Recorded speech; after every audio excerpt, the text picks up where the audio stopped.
Hello and welcome to the first ever episode of Core Bike Chat with me, Jon Underhill, and me, Aidan King. So we thought that we would try a podcast together. Aidan's a friend of mine who I've met through cycling and spent lots of time with this year, maybe too much time. And I thought to myself, let's spend even more time together and make a podcast. Oh, yeah, you can never spend too much time together. No, well, maybe. Vicky will probably say otherwise. No, I think she'd probably agree that she'd rather me spend time with you than her. So, yeah. Who are you, Aidan? How do we know you, and what are you up to? I'm a cyclist and, and a chef. We'll go that way around, not the other way around at the minute. I just ride my bike for enjoyment and do the odd time trial racing here and there. And we met via social media, as most of the people that I've met has been via social media. And it took a cheeky little comment to say that I was done a good time on the Dartmoor Classic, shall we say? Yeah. And here we are, basically. The rest is history. I think you're doing yourself a disservice because you're a really good cyclist. And considering when you started to where you are now, I'd say you're very accomplished and better than quite a lot of people that I see come through the doors in here. So don't go doing, don't play it down too much. You're making me blush. No, well, someone had to. And I'm Jon Underhill. I'm a professional independent bike fitter at Core Bike Fit, and I work in the cycling industry as an independent bike fitter, which is how I got to meet Aidan, really, when he was asking lots of questions about his bike fit. And we just thought it'd be really good to do something about cycling in Devon. Yeah, I think bringing the community side of cycling, not so much the professional side from your point of view with bike fitting, and the racier side from my side. I mean, we will talk racing and bike fits, as an overview, but it's not. I don't think we're here to sell a business or sell an idea. Not at all. We're here to talk community, events, bikes, tech, and dabble in the older racing, which is slightly unbelievable at the moment. But definitely. And just talking about mainly stuff going on, hopefully stuff that's going on locally. So if you're into cycling and you live in Devon and you don't know how to get into cycling or what events there are available or some groups to go and ride with, or you want some cycling tips, then hopefully we'll be able to provide that for you, because we live here and that's what we do. Yeah, we practically live on or working on bikes, basically. Yeah, so we should be able to explain some things to you, hopefully. So the podcast is going to be mainly about cycling in Devon, and then obviously broaching in things like the Tour de France, which is currently ongoing at the moment, and new cycling tech that we've seen and that we're interested in, and things that we think are going to come out in cycling over time in terms of equipment and gear. Yeah, and I think from my point of view, I'm currently at uni, so we can sort of talk coaching and nutrition and that avenue a little bit. Yeah. But I think so. Basically just covering anything and everything cycling. Yeah. And if there's anything you guys out there want us to talk about, then please put a comment in the comment section below, down there. And while you're there, you might as well hit a cheeky little like and subscribe and hit the bell notification so you know when we've posted a new episode, because I'm sure that'll help us out. You've done this really before, haven't you? Might have another podcast, but that's a different story for another day.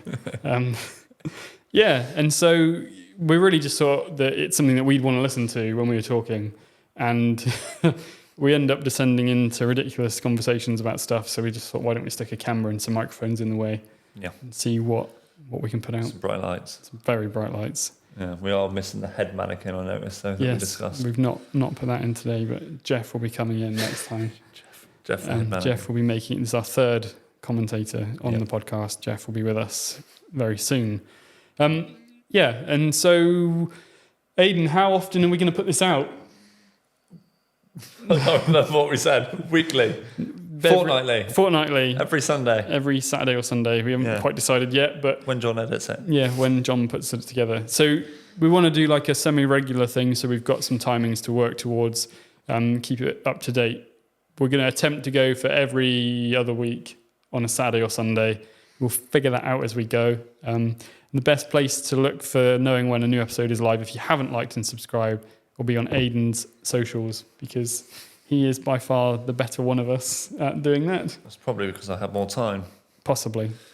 A lot more time. But yeah, it doesn't matter, does it? As long as it's out there. As long as we work together on it. And if I tag you in it, you end up resharing it anyway. So technically it will also be on yours. It's because you send me a message. Can you reshare this, please, mate? That's what it's about. It is. Who you know, not what you know. Sharing is caring. Exactly. As well.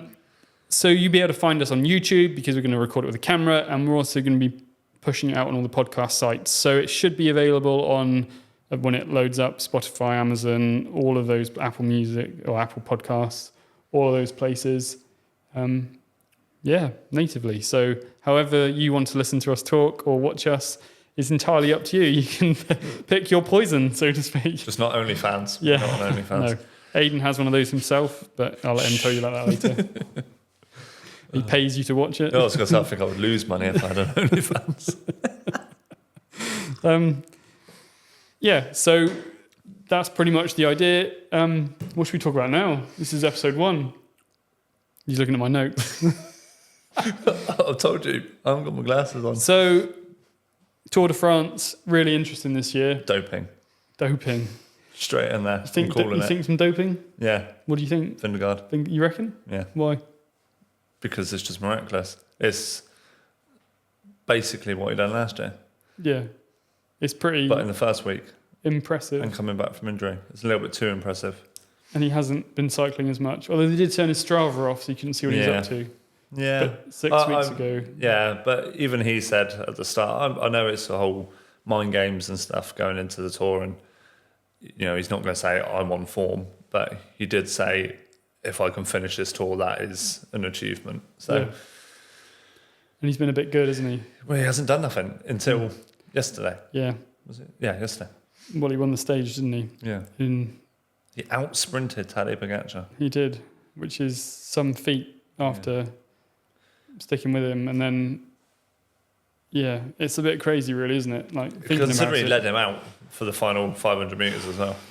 Yeah, it kind of makes you think something's going on. I mean, you hope not because of all the history in cycling. And yeah, I mean, at the end of the day, the Tour is the best riders in the world. Yeah.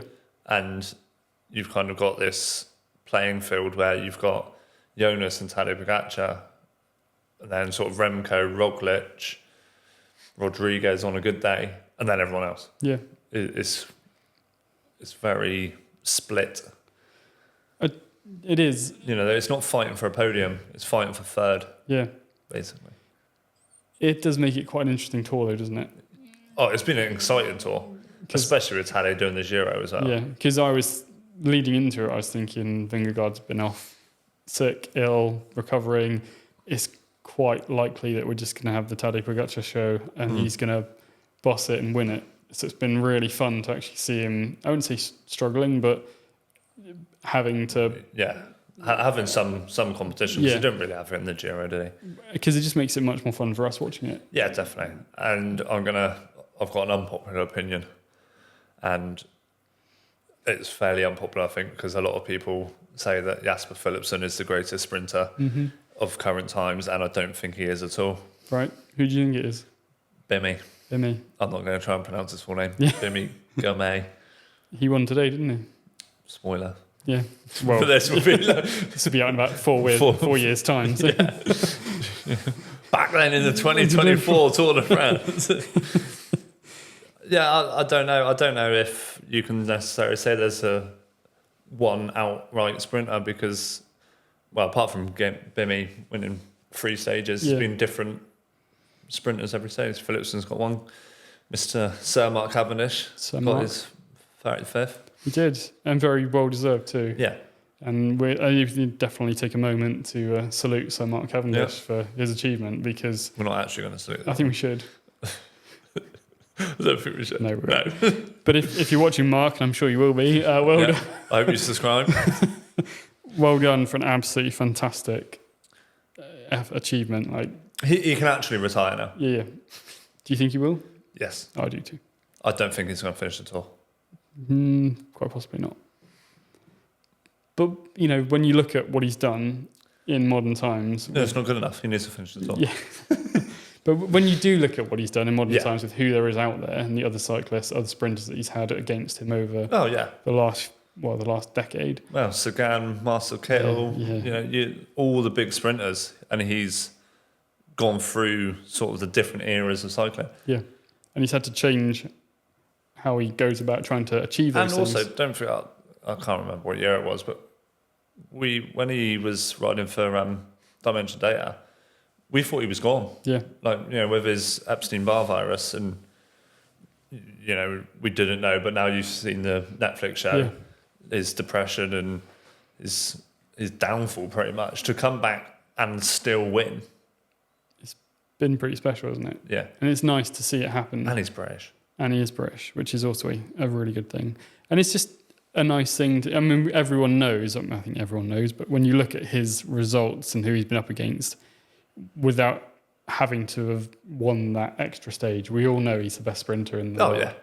But this just is that extra icing on the cake. It's when he equalled Eddie Merckx's record. And you've also got to remember that Eddie Merckx's stage wins was across the tour. Yeah. Cavendish's are all sprints. Yeah. Which is just phenomenal. And a couple of breakaways, but...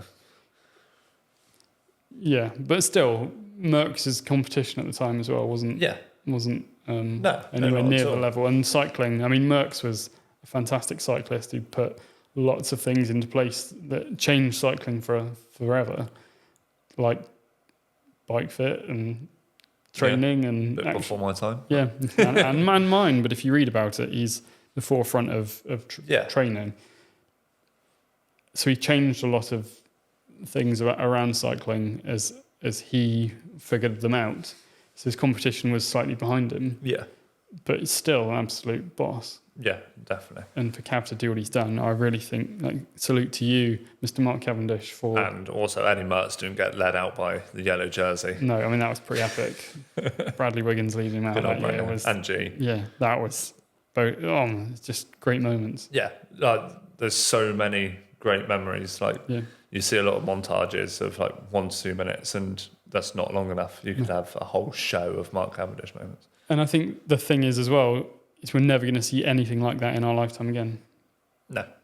To that level. I just don't think, when you look at the modern day cyclist, they're a bit more capable of all the disciplines. Yeah, you don't have that sort of sprinter, climber, GC rider anymore. Look at Tadej Pogačar. Yeah. Jonas is quite...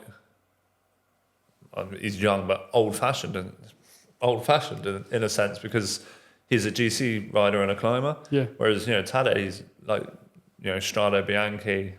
He's got the classics. He's got the GC rider. He can climb. He can sprint. Yeah. And he can do a great TT. It's just different, isn't it? Yeah. The all-rounder cyclist, a bit like bike tech, and the way that it's going with, you don't see many people with climbing bikes and aero bikes anymore. Yeah. You sort of have this merge. Bike brands are certainly pushing more towards that. Yeah. Where there's one bike to rule them all, so to speak. Yeah. Which is really interesting because it... Like the new Tracamonda the new Trek Madone that's basically in a Monda with the little A-hole cut-out thing. And the new 2025 Pinarello F, Dogma F, which is a TT/climbing/sprinting bike, all in one. It's everything. One bike to rule them all, yeah. Which is much better for us. I have a lovely voice note from Ollie explaining the perks of the... Is that Ollie from GCN? It is Do you know Ollie from GCN? I do. Yeah, I wish you'd mentioned. Yeah, I hadn't, have I? No, you have not said. Can't believe you've not told me. We've ridden a couple of times, me and Dr. Bridgewood. Well, I went for a ride with Amy Cycling Adventures the other week. And Kyle Watson. Yeah. And that was... And you didn't put your name on the message, so... You didn't know who I was, you didn't know who you were. Well, I mean, I did say, cheers, John, on one of them. Yeah, maybe can't read. Can't. Let's not go upset an influencer. Let's not upset Amy. They were lovely, actually. Yeah. They're really nice. Yeah, I had a chat with Amy and Kyle on the Nano the day after. And they looked after me. I haven't done much cycling this year because of moving to here from the previous studio and moving house and a whole load of boring stuff no one cares about. It's free excuses. It is. So I haven't cycled much. In fact, one of the times I went out was with you. So you can attest to the fact that I haven't done much cycling. Yep. And they really looked after me. They waited for me at the top of all the hills. Yeah. But at the end of the day, they were down here they were down here with Pinarello to do the Nello for Force Cancer, but that leads quite well into community but they come down from Derby, full of potholes somewhere up north, and that's one of the good things of social media. I guess they put a message out saying, "Is anyone about for a ride?" And there you go. Me and A and others said yes. We met up and went for a lovely cycle from County Square all the way to Bobby Tracy to Cafe 360, which is a great place to go for. The place to go. What is the place? She wasn't very happy that it was powdered. The syrup, not powder. Syrup, not powdered. Chai latte. In her chai latte. Sort your powder out with Cafe 360. But they were great and they were really lovely, and it's just nice when you see people on social media or on YouTube and then you actually meet them. Yeah, it's just so much nicer to actually have a conversation with them and talk to them. And it's a bit like last year. So I organised and kind of hosted an event called the Big Instagram Ride, which was exactly that. It was to bring people from Instagram, because so many people, we're quite lucky. We met on Instagram and you're just down the road, kind of. So, a lot of the people I know and talk to are from up north or Scotland. And, so I hosted this event in Newcastle, which was not local for me just at on all. Your back door. Yeah. But it was quite central for everyone. And we had 15 of us. And, we met up with the local cycle club and they organised a route and stuff. And, it wasn't a race. It wasn't about going fast. It was, for me, I'd never been there. So it was seeing new places and chatting to people. That is a weird relationship you have, because you feel like you know them because you talk to them quite a lot via social media, but you've never met them. Yeah. But it's really weird, opposed to like meeting someone new or like someone you've spoken to for the first time, because there was no like awkwardness or nothing. It was just straight in and you know them. Well, that's the great thing with the internet and cycling, is that if you are a cyclist or you love cycling, you've got some common ground, because everyone knows that you've got to go cycling, but usually there's a coffee stop or a cafe stop involved. And it's just what other sport can you do where you can chat as you go and like catch up with people and have a social element too? Like if you go running, there's no way you can be running along going, how are you? Don't go running. Yeah. But like you can't do it playing football. Many sports that are out there, it's very difficult to be as social as you can be cycling. Yeah, definitely. And it's just a great way to see the world and be outside. Especially on two wheels. I mean, imagine like doing a motocross race, trying to have a chat.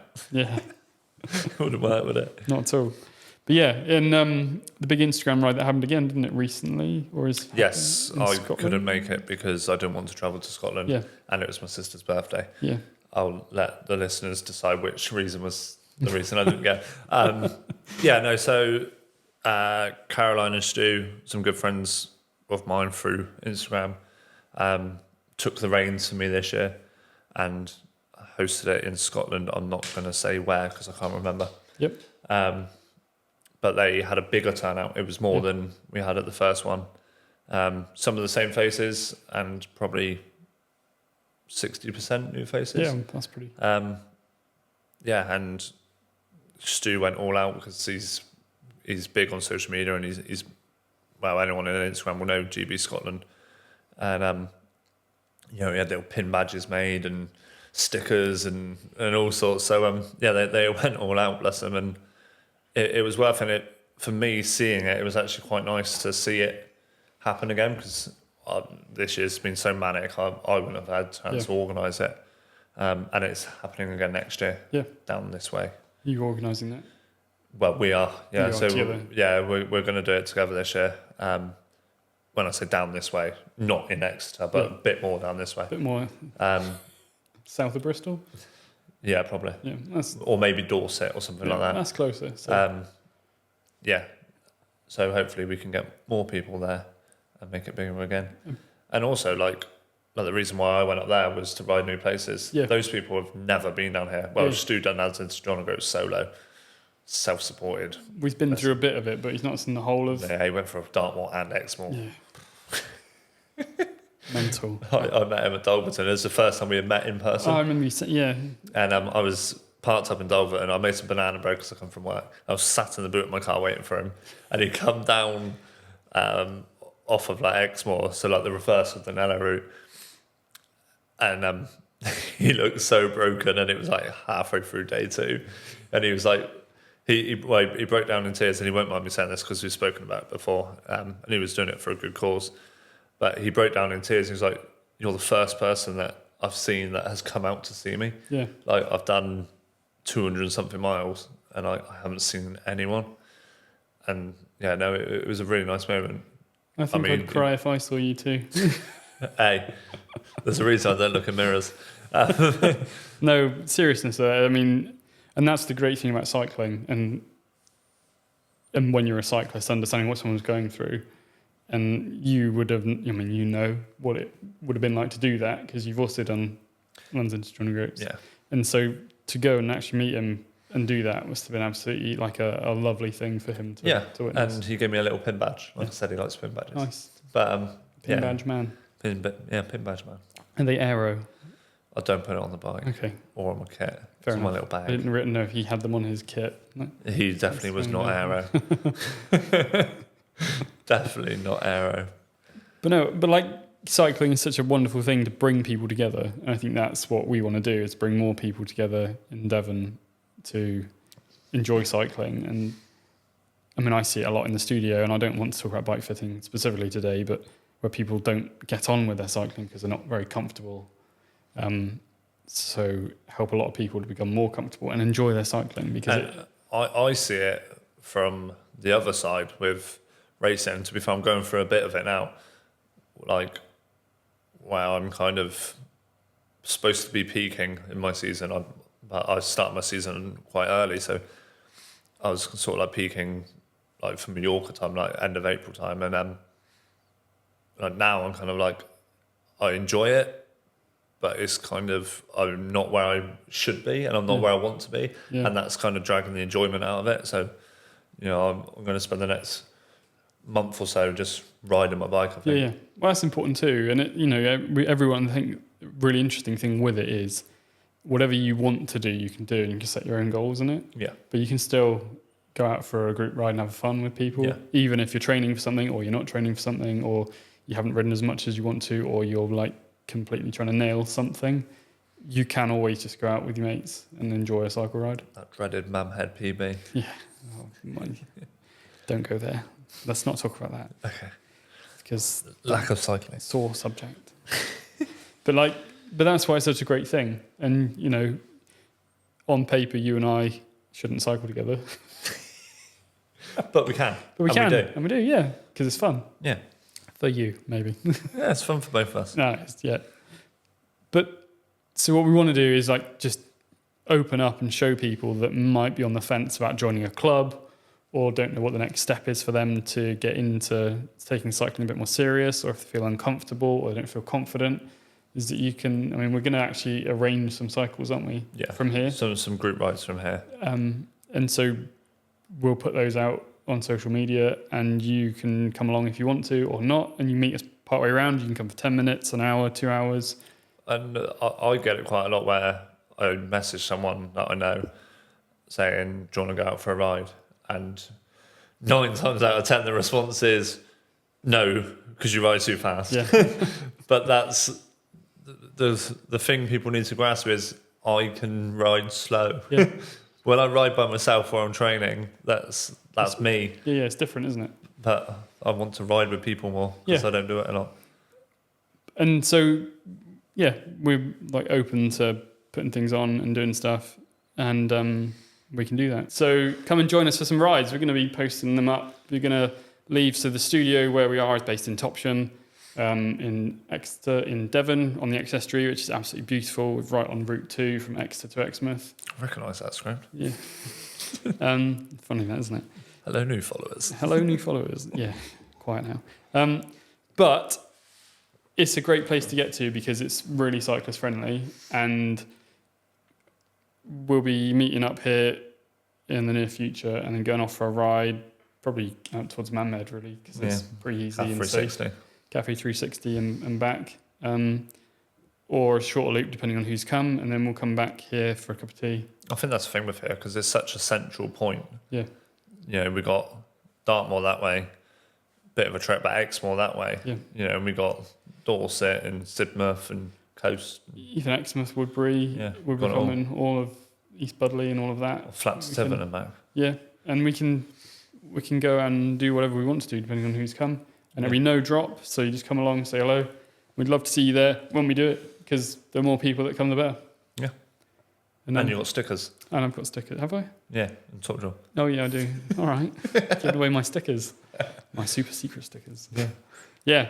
So come along and join us on a cycle. Yeah. What else? TT. You did a TT yesterday. Yeah, I did. And you got a PB again. Yeah. But you're a little bit flat. What is that? Yeah, I don't know. Why? You got a PB on a TT? Yeah, I know. And it's a fairly quick time for a 10-mile TT on a road bike. Yeah. What was the time? 21:37. I 44 kilometres an hour. Don't think you should be upset with that. I don't know. It's not that I'm upset.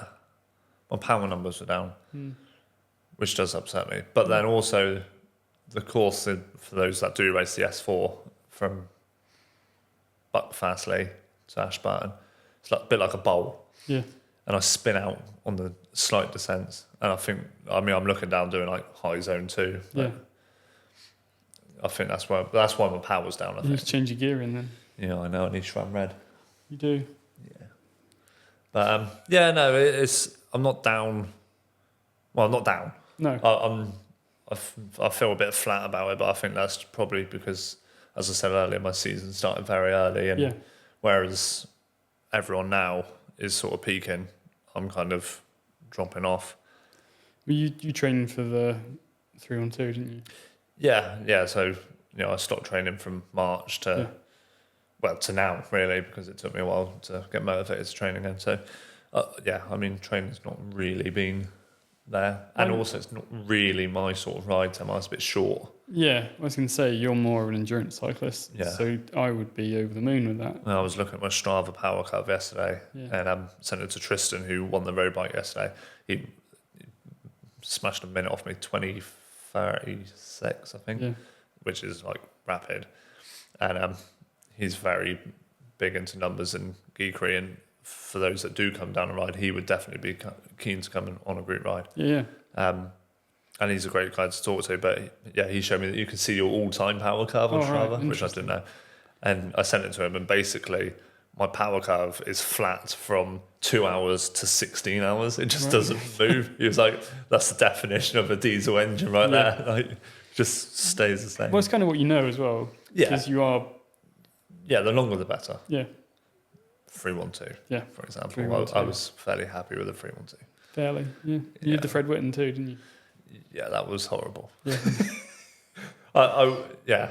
Considering I rode that pretty much solo. I was with a friend, Mark, again, who I met from Instagram, who's doing an Everesting every month this year.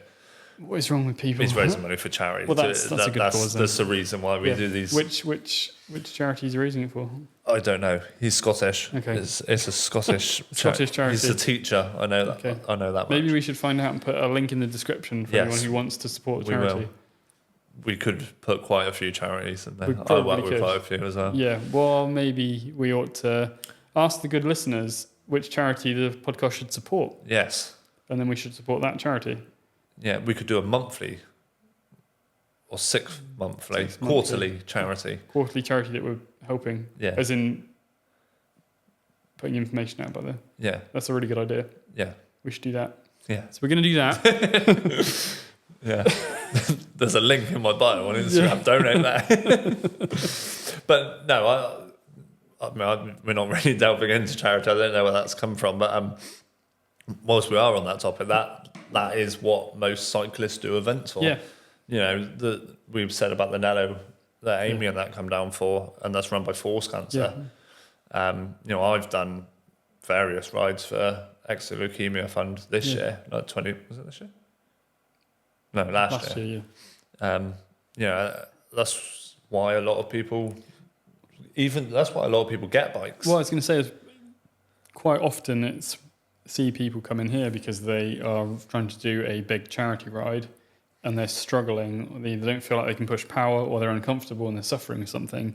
So they come in to make sure that their bike is correctly set up for them. And you say no. And I say no, yeah, quite often.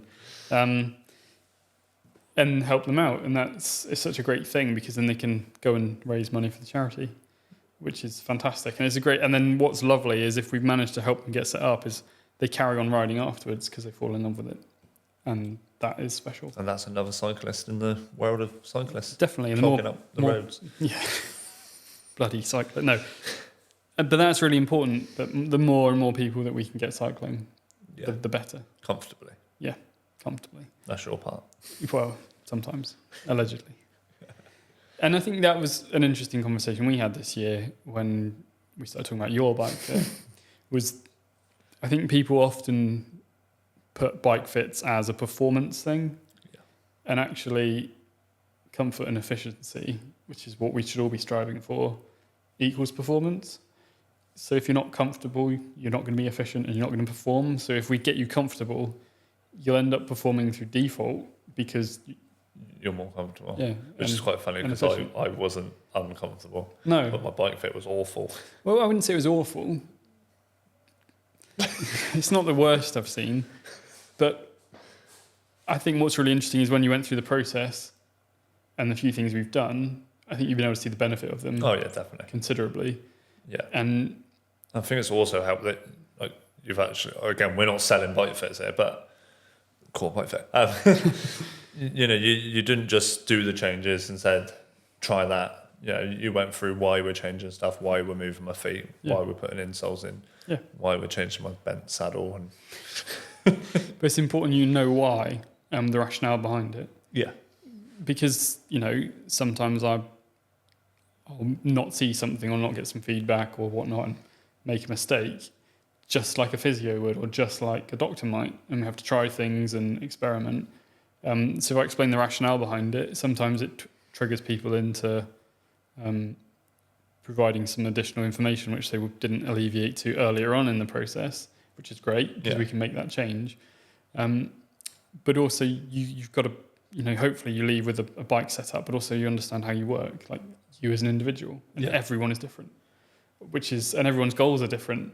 Yeah, and that's whether it is for a performance. I come in for a performance benefit, which has happened, but like you said, it could be anyone from doing their first charity ride, or their first group ride, or someone that's not even got a bike and wants a bike, and they're coming in to be fitted to a bike opposed to fitting them to a bike. Definitely, and you're getting there, mate. Learning. And that's the thing is, humans are individuals and asymmetrical beings, and bikes aren't. But bikes can move, and moving humans isn't impossible. It takes a lot longer, so we can move the bike a bit quicker. Yeah. But no, it's great. And, I know you and I still talk to each other about other things we could do with you as you get better, or as your body gets used to the changes that we've made and adapts. And it's been great fun working with you because we were able to see quite a lot of benefit to you with the changes that we made quite quickly. Yeah. Which was nice. And I suppose in hindsight, we haven't really done that much. No. Just to start with, we hadn't done that much. Yeah. Yeah, I mean, ultimately, when you really boil it down, all you're generally doing is moving someone's saddle height up and down, setting someone's cleats up, moving saddle height up and down. Yeah, but a lot of people don't know how to do that. Sorting out the front end comfort. No, sorting out the front end comfort and then making sure they're balanced. Yeah. If you boil it down into like three things. So on paper, it doesn't look like very much, but I think what's really interesting is how little the changes that were made are, but how much more comfortable you feel and the difference you're able to feel. Yeah, and from a power point of view, I really noticed the difference. Yeah. Not so much there was an increase in power output, but more smoothness, especially like training indoors was really noticeable, like the power graphs. Yeah, I mean, you're a great person to work with because you cycle a lot, so you notice things and you certainly feel the benefits of changes. But as we said, we're not selling bike fits. No. And we're not promoting racing. No. Get a bike fit and race. Yeah. No. Yeah, but there's some really interesting stuff coming out in cycling too, and we want to go through some of that. So we're going to hopefully get some bits and pieces of kit in, some products, talk about some of the stuff that's coming up in cycling. Like your fancy handlebars. My fancy handlebars, coefficient handlebars, Yep. why they're important and why more people should be riding with those, and also just to show you what they look like, because They're weird. They are weird. And then there's always new shoes being released and new bits of tech and new chain rings. Nutrition. In sports nutrition, and you work with, you're an ambassador for Sturka. Yep. And I sell Sturka. Yep. So we're going to try and do some stuff with Sturka, and we might try and get some guests on the show. Yep. So local cyclists, some people that we know, some other Hopefully some like brand reps. Yeah. Not for sponsorship, because we can try not to be sponsored by that if we can, so we stay independent. Yep. Although that might change depending on how this goes, but our aim is to stay independent, so we can give honest reviews on stuff. Yeah, and it's more to get them down to not to sell their product. You know, like you're not trying to sell bike fits. I'm not trying to sell anything, but Your know, services as a trainer eventually. Yeah, eventually once I finally finish uni. But yeah, we're not trying to sell products, but more have someone go through the process of why they make them and how they work, and how they can benefit any cyclist, because you don't have to be a performing cyclist to fuel properly. No, and that is something that, to me, even working in the industry, is. I went on a talk that Aidan invited me to on nutrition, and I know all of the things that we went through, but to have someone else sit there and say it, you kind of like, oh wow, it makes you go, I wasn't fueling properly, even though I know to do it and I tell people to do it, I wasn't doing it myself. Yeah. It makes such a difference when you do it right. Yeah. To how you feel during and after the ride.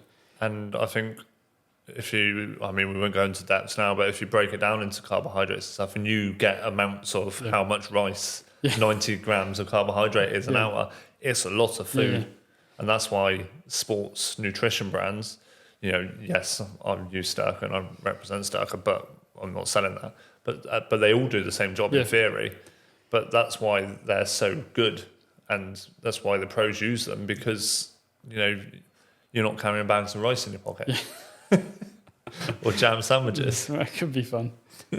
A bag of rice and a jam sandwich. Stop at the top of the hill and make some risotto. Yeah, you need a cooker and a little oven, and make yourself some risotto. So what we really want to do is try and help get some of those people down that really know what they're talking about, so that we can ask them some questions about what's important to look for in things, and give you some of our own advice through some of the things that we've learned over time through cycling and doing, so that we can provide some advice to people that are listening that don't know what to do or don't know where to start. Because it is a minefield, and it sounds daft, but one of the things I always try and explain to anyone that I speak to is that you can't just start eating loads of carbs when you're out riding. You need to train yourself to be able to consume them, and that's another element of training. And it sounds daft, you need to train yourself to eat, but you wouldn't. You wouldn't go from never having to cycle, going to, say, a shop, buying a bike, and going to ride Lanza's Strong Roads. Yeah, some people do. But they're stupid. But, everything takes training, and whether it is eating or training in a workout sense, or even, like, I suppose in some way, bike fitting is sort of training, because you're training your body to new positions, or you're training your body to work in a more efficient way. Definitely. And it doesn't just happen like that. No, you got to get used to it. It takes your body time to adapt to new stimulus, whatever that is. And that, think of like weight training. Your muscles grow because you overtrain them, and you need to train those mechanisms and systems in your body to react to certain things under certain loads and pressures and time frames, and then get used to that before you can do that. But I think my experience is it's a really overlooked element of cycling is nutrition whilst you're out riding. And in amongst general cyclists and amateur cyclists, definitely. Yeah, not pros. No, but I think it was. Yeah, no, and I'd agree. Massively. Yeah. I mean, it was always about starving yourself Yeah. and being as light as possible, which would make you fast, Yeah. which would uphill. Yeah, but it's not going to provide longevity of your ride Or your health. or help you maintain muscle mass. No. And EPO and blood doping is not the way to go. No, we don't support EPO. No. But yeah, so there's some subjects there that we're going to go through and some topics. Probably not the doping. Probably not. Well, I don't know. We might talk about about doping. It'd be interesting. I think what's interesting with that is obviously Icarus, the film. Good film. Great film. Great documentary. Brian Fogel. Yep, absolute. Better be watching. Yeah, we'll get you on, Brian. But what he went through, and then I think you pointed out to me, there was the episode of Lance Armstrong's podcast where he interviews Brian. Yeah, on the follow-on, yeah. Yeah, and then he just Lance is like, we didn't need to do all that. No.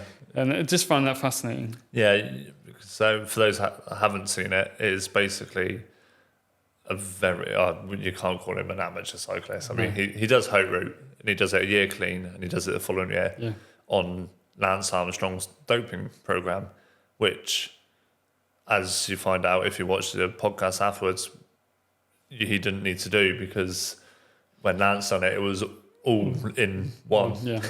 Not 20 injections a day every day. But I think the thing with it is it doesn't make you a great cyclist. No. It gives you that little edge. Yeah. And Brian done worse in the Haute Route when he was doped. Well, and Lance, Got cancer. Lance got, but Lance also, you didn't just take this stuff and it makes you Superman. You still need to do the training. Yeah. Which is still phenomenal when you think about it. Look at him now. He's, for those that have him on Instagram, I assume he's not doing drugs now. Yeah.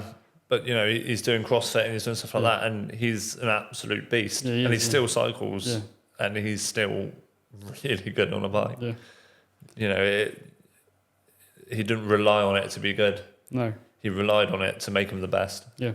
And I think that's something that a lot of people overthink about, like the whole doping situation. If he wasn't on drugs, he wouldn't be good. He would have been. He would have. And I mean, it's probably in the pedestal now, but in a different way, because times have changed and technology's changed. Changed. I mean, I would like to think there's not motors in bikes, but it's always in the back of the mind, isn't it? And they, UCI, good old UCI, they do check it from time to time. But and around with their little devices, checking to see if there's any. Just an iPad in it. Motorised doping. Nothing in there. They've just got an X-ray game. Yeah. Yeah. Random pictures of stuff. Yeah. Oh, there's an arm. Yeah. No, it's just interesting, isn't it? Because that is the elite level. But it's also, there is some element of amateur races where people really want to win, and they buy some EPO from China. I think there's probably more illegal doping in amateur racing than there is professional racing. But we won't go into that. No. Because that's another story for another day. Yeah. And we have no evidence. No, we have no evidence whatsoever. Strictly I'm not suggesting anyone does that. And it's certainly not a good idea. Do you know someone that took EPO once? Do you? For a Cat 2 race, yeah. He got caught. He got banned. He didn't even win the race. Last. Yeah, bit pointless. Yeah. Was it the fact he had it in his water bottle carrier? Riding it along, put it in his leg as it goes. Fell out of his shorts. Oh, it's paracetamol. Fell out of his shorts.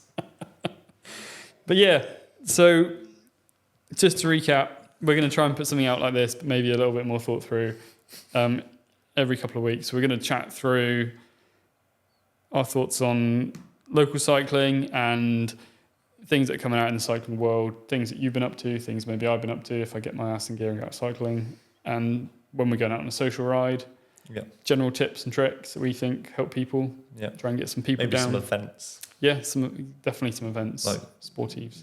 Well, yeah, and also like off-bike events. Yeah. Like nutrition talks. Yeah. And workshops. Yeah, which we could definitely do. Open days. Yeah. Things like that. Yeah, summer barbecue. That would be a good idea. Yeah, you've got the courtyard. Yeah. If only you knew someone that makes cakes and can cook. Cook. Only. Well, yeah. I know someone that stirs hot things.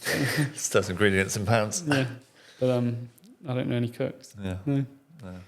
Just wish you know any bike fitters. No, definitely don't. I know one. We won't get that. Yeah. No, I know a few. Really good ones. But but hopefully it's something that you found interesting today and would like to see some more of. I had some fun. Yeah. Laughed a bit. I think it was more productive than our test runs. Test run. Test run. That went horribly wrong. And we lost half the footage. We did. We lost the best footage as well. Yeah, I know. I'm going to stick to that. Yeah. Yeah. And are we going to include some boopers? Boobers.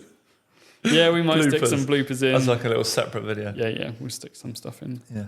But do some outtakes. and for anyone that's wondering whose incredibly large giant bike this is behind, it's actually a track, not a giant, but I mean it's like the biggest bike in the world. It is Aidan's because he's about 100 foot tall. Yeah. Whereas I'm about 3'2". So Aidan's actually sat 100 yards behind me On the floor. on the floor. It's very much like Lord of the Rings when they filmed that. You're actually a hobbit. Yeah, I am a hobbit. Well, yeah, no, I wasn't joking. You are a hobbit. I'm actually a hobbit. Yeah. Yeah, hopefully you've enjoyed this as much as we have putting it together, and we will see you all in the next one. Yeah. Probably a bit more serious. I don't know. Don't get serious, do we? Yeah. Yeah. Bye. Bye.